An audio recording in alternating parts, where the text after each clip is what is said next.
Hey guys, so I've been diagnosed with dyslexia since the age of 5. It runs in my family. My auntie had it, suffered with it quite a lot, which prompted my grandmother, who was a teacher at the time, to get me tested quite early. So my coping mechanisms and dealing with dyslexia are quite good. And as such, I've managed to kind of hobble my way through life. But every time I find something that really works for me, I like to kind of spread it around, because, you know, anything to make it easier is always good. Like the amount of frustration you have to deal with, rereading stuff, like, you know, it's a pain. So, like a lot of people, especially on Linux recently, we've been treated to some really good games, Valheim, and recently Loop Hero. And when I was playing Loop Hero, like a lot of you guys with dyslexia, you noticed they've got a dyslexia font. That isn't Loop Hero, that is Flight Sim. That is Loop Hero. So yeah, you notice that Loop Hero has a dyslexia font, and I was absolutely enamored with it.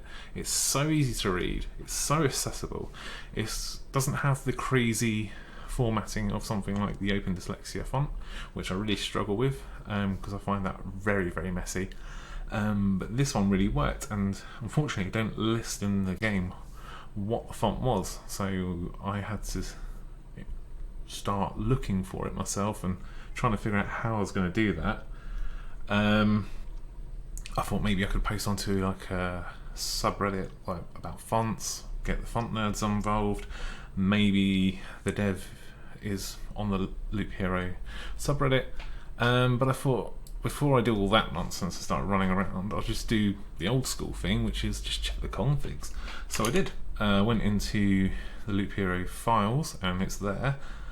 So if you're new to PC gaming and you've only had Steam for a couple of months or weeks or whatever, and you're not quite sure where your games are stored, they're stored in Steam Apps Common.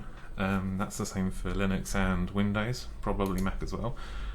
Easy way to get there with the GUI is just to go to the properties of your game and go to locate files and browse.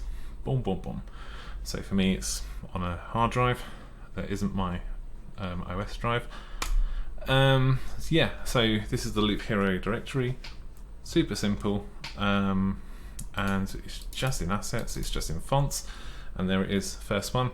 It's called ADIS, and ADIS, the one they ship with, is the bold one. So if you want to get the regular one, that's available online, but obviously if you're running Linux, I can't speak for Windows. I've been out of Windows for a little while now, especially with customizing Windows. I don't think I've customized Windows since Windows 7. But anyway, with GNOME, you just click on the OTF file, click on install, goes to install, job done.